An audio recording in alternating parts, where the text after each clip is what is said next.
Hello and welcome to Prime Time Football, and today it's a Sunday Night Football edition. We will take a look at the game that's going to happen in Cherry World, aka Dallas Cowboys versus Green Bay Packers. My storyline for this, it just cannot be anything else but eyes on Micah. Jerry Jones just cannot help himself, can he? Not only that he traded one of the best pass rushers in the league, for not that big of a return, at least in my eyes, given that I think Packers are going to be really going for deep rounds in playoffs. So those third rounders are kind of like 20s, maybe even 30s if they go to the Super Bowl. But he just needs to, take another steps into Micah. It's like, yeah, there is a game plan in which you can eliminate Micah. We've seen it. We are going to do it.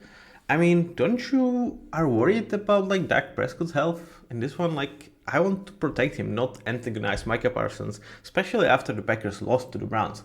Don't you think they are coming for a vengeance? And yeah, just don't put gasoline on fire when there's already a ton of fire. And also, like one last note towards Jerry Jones. I mean, they were not able to come to a agreement with Micah for the money purposes. I know there is some talk that at the end of the day Micah wanted more than they agreed on, but it's just kind of your thing, Jerry, because you are dragging out not the paperwork, but the actual agreement, much prolonging than other teams do, because you want your airtime. I understand that it does really good for your money and this franchise health. I get it, but at the same time, okay, is Micah not worth let's say 40 million a year? But then you come back and pay Darren Bland around 23 million a year, which is like, I'm not saying Darren Bland is a bad corner. I think he is a good one, but worth 23 millions. And especially when you comment on what if Micah gets injured? Darren Bland is freaking injury prone. He was a late round pick that the intentions is to play him in nickel, in which I don't think he's even better than Jordan Lewis, who just left Cowboys prior to the season to sign for Jaguars for 10 million a year. So I don't get it. But let's focus on the game, okay? So my first feature matchup just cannot be anyone else but Dak Prescott versus Micah Parsons. And Dak, I feel sorry for you. I really do, because the offensive line is already not great, especially in terms of pass protection.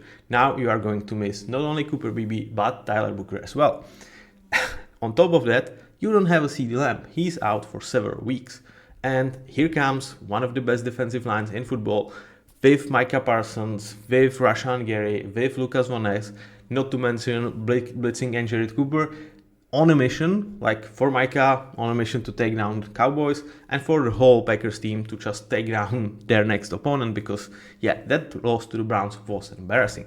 Now for Dak, I think he's playing really great this season, but this is going to be a tough one, because I think he's going to be under constant pressure, and with one really proven target in George Pickens. On the other side, eyes on Micah does not only mean let's watch him in his revenge game. It also means last week he got really ruffled in one play, and he just did not look the same after. I think he had some problems with his shoulder. So is he 100% healthy? Definitely not. But is he at least 80%? I am not so sure about that either. So focus on the health of Micah Parsons when you are watching him trying to rush Dak Prescott. Also, towards the relationship of these guys, they are really good friends, at least from what's publicly known. So I think this is going to be quite a competitive one as well. Now, the next matchup, let's talk about how the Cowboys can actually perhaps win this one. I think it needs to come from their pass rush, and especially from their interior, because Osa Odigizua, in my eyes, profiles as one of the best interior pass rushers in the league. He's really damn good. And interior line for the Packers is shaky, especially their new signing in Aaron Banks, who I just don't understand. Why do you feel a need to pay this guy almost 20 million a year, especially when Packers are probably top 3 organizations in terms of taking 6th, 7th, 5th round talent and making them at least Aaron Banks as in terms of their online. I don't get it. And so far, like, nothing suggests that this was the right move. So watch out for that. And yeah, you need to get Jordan Love under pressure, try to force him into some problems, some interceptions, because that's what your defense is kind of made to do. It's really bad over the top. But if Jordan Love misthrows, you have Darren Bland, you have Trevor Diggs, who are special ball hawks. They combine, I don't know, like 10 to 15 interceptions when they are healthy over the course of the season. Yeah, that's damn good, like when you go with their per game basis. So Osa needs to be on top of his game. Next to him, we will probably see Devontae Wyatt, a guy that was, Kenny Clark, no Devontae Wyatt. Devontae Wyatt still with the Packers. So Kenny Clark, a guy kind of put together with the trade. So we will see how his revenge game is going to go. Now, for the last one, and my kind of counter argument to like thinking that the Cowboys can win this one is like, Cowboys are dreadful, absolutely dreadful over the top. Like, you can do anything down like 20 yards plus. And Packers do have wide receivers, and Jordan Love do has an arm to punish that. So if you try to fix this issue, perhaps play a little bit softer, then Josh Jacobs is going to feast on you. So, and also, like, if you think your best chance is to go with a pass rush, and also the best answer is to run the damn ball. And Josh Jacobs is an engine for this offense, and he's one of the best running backs in the league. So I don't know how, like, I don't think this is like a really good matchup for the Cowboys, because Love has an ability to punish them deep, which they look very, very shaky in that. And if you try to prevent that, Josh Jacobs is going to run you down. So I don't really know what Cowboys going to do, especially when you consider that their run defense is always kind of shaky. This year it's kind of better, but it's probably just because their pass defense is looking absolutely terrible. Now, we talk about Darren Bland and his contract. Like, nothing bad against him. I wish him every bit of money he get. I don't think he was worth it, but that's Jerry Jones' decision. Now, he is supposed to be back for his first game this season, and he should play from a slot, which could improve their overall ability to cover in deeper.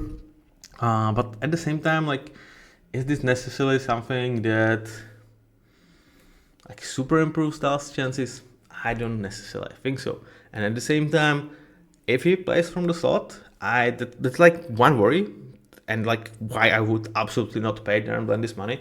I think as an outside corner, perhaps he's worth like 18 million, 15 to 18. I would get that. But as a slot, especially when you have his injury concern and his injury history, why do you want him much more around the line of scrimmage, much more in terms of contact? I don't get it. So we might see Josh Jacobs and Darren Bland try to tackle him. I worry about his health. He can absolutely run him over. Overall, I think Packers are going to be on the mission after last week against the Browns. I don't think this is a good matchup for the Cowboys at all.